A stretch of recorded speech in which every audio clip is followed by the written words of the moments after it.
Ça y est, le grand jour est enfin arrivé pour ce numéro 13. Ce n'est pas le rugby, c'est Il était une fois Chalabre.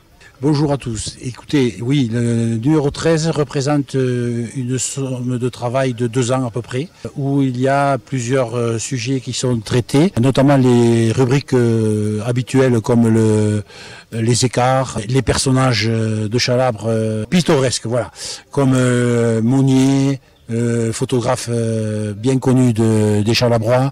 Voilà, petite histoire qui fait la grande histoire, comme celle de Méliès et les origines du Kerkorb en l'an 1000, une histoire extraordinaire d'un natif de Chalabre qui a passé les 14 premières années de sa vie à Chalabre, qui se retrouve dans les salons de Napoléon III et du tsar de Russie avant un tour du monde pour faire l'illusionniste, mondialement connu et qui a terminé sa vie au Brésil. C'était un illusionniste célèbre et qui est né à Chalabre, qui a passé les 14 premières années de sa vie à Chalabre. C'est grâce au réseau que nous avons pu récupérer toutes les informations. Ces mémoires étaient aux États-Unis, dans une université aux États-Unis.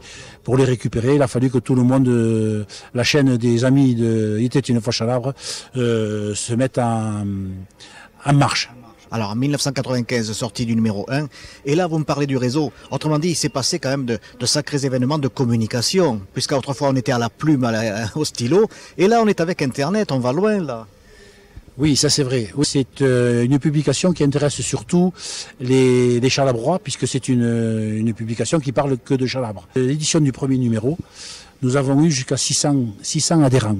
Les parents achetaient le livre pour les enfants et les choses de la vie étant ce qu'elles sont, les enfants sont partis un peu partout dans le monde. Alors on en a au Japon, aux États-Unis, en Belgique, en Allemagne, en Angleterre, et des Chalabrois de souche qui sont là-bas et qui nous permettent d'avoir ce réseau. Comme nous avons un capital sympathie qui est relativement important, les gens se font un plaisir de nous aider par leurs dons et puis surtout leur fidélité. Voilà.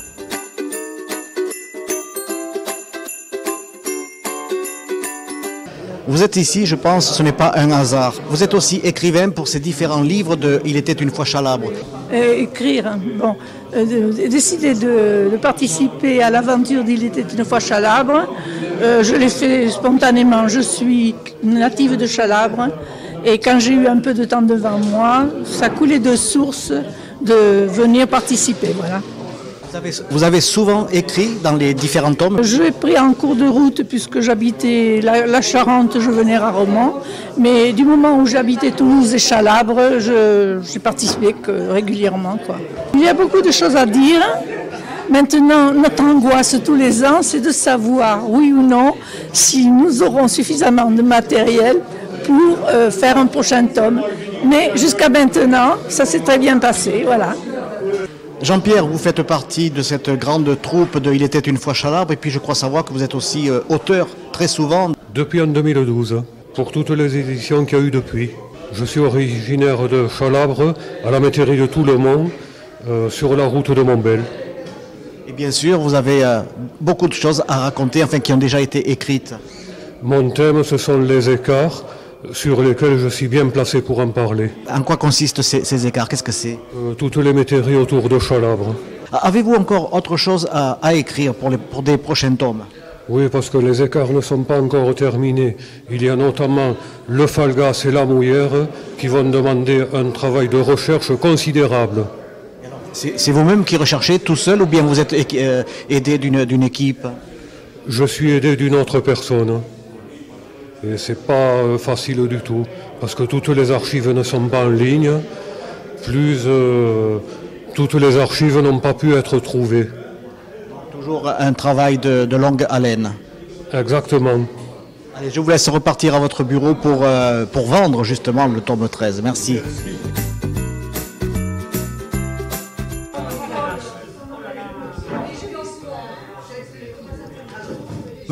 Madame, bonjour. Vous êtes venue donc pour la sortie du tome 13 de Il était une fois Chalabre. Qu'est-ce que cela évoque pour vous? Un bon souvenir, parce que je serais plus contente de nouveau d'être là, mais c'est pas possible.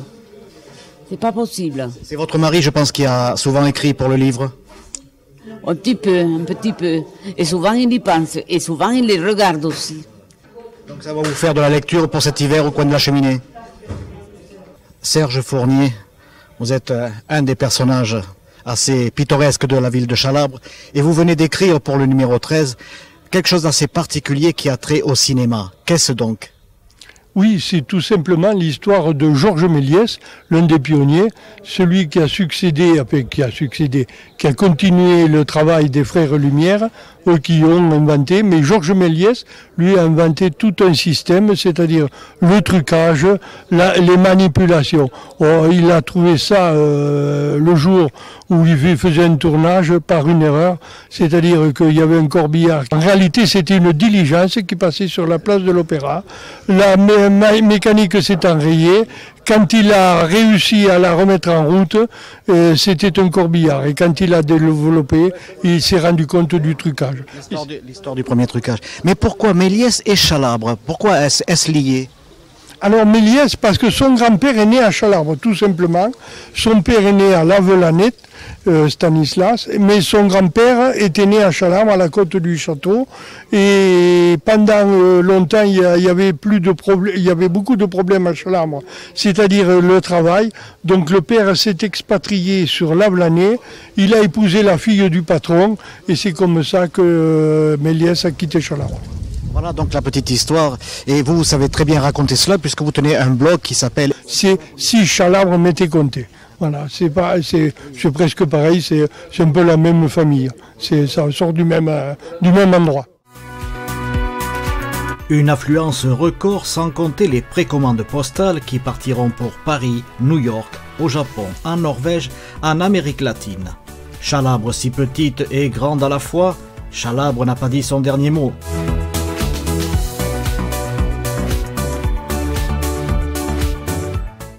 Je vous remercie pour votre présence d'abord et pour fêter dans le cadre des fulgurances de l'été de Chalabre qui ont été particulièrement importantes cette année.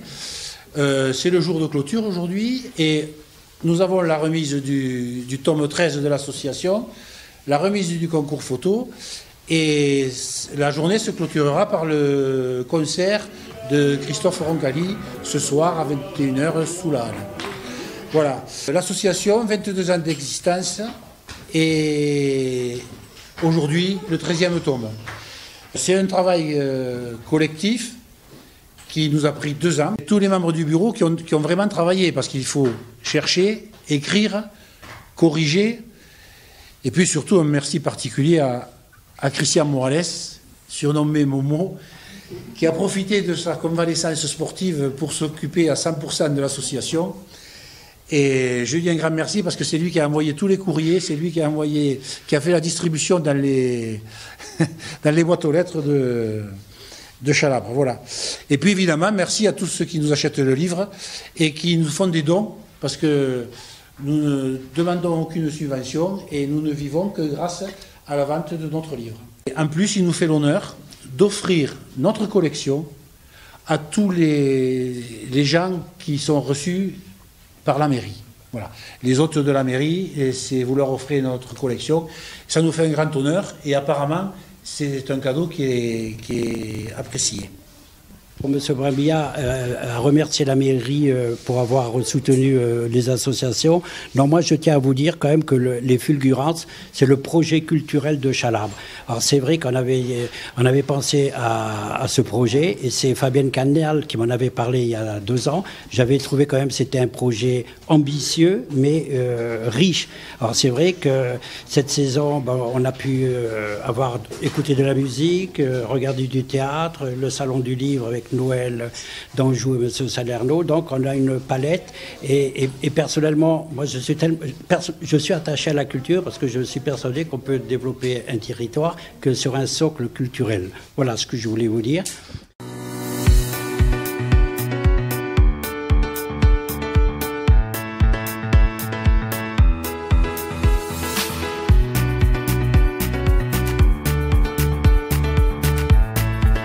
Je vais laisser la parole au président du jury et qui va remettre les prix et monsieur le maire, vous conclurez. Voilà, merci.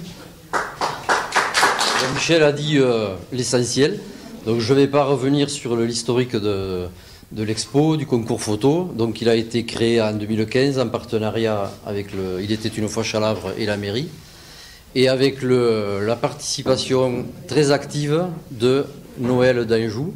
Le jury a eu beaucoup de mal à faire son choix. Donc j'appelle Henriette Brambilla qui fait partie du jury. Nous sommes 3. Le 3e prix et prix du public revient à Clément Pradel. Voilà. Félicitations Clément. Merci. Donc il reçoit un chèque de 120 €, conjointement fourni par la mairie et l'association Il était une fois Chalabre. Donc Clément ne s'en va pas parce qu'il a également eu le 3e prix, le prix du public et le 2e prix. Félicitations. J'appelle Madame Gisèle Pagès pour le 1er prix. Voilà, bravo. Merci. Félicitations. Je remercie Monsieur le maire et les présidents des associations qui, moi je suis carrément une amateur, je fais vraiment des photos pour mon plaisir. J'adore ça. Et donc, bien sûr, le prix du CAIRCOM me touche particulièrement. La pierre remarquable, disons, au niveau national, donc. Alors, j'appelle Madame Lydie Albero pour le 3e prix. Félicitations. Voilà. Desperaza pour le 2e prix. Félicitations. Pierron, qui est un habitué des podiums.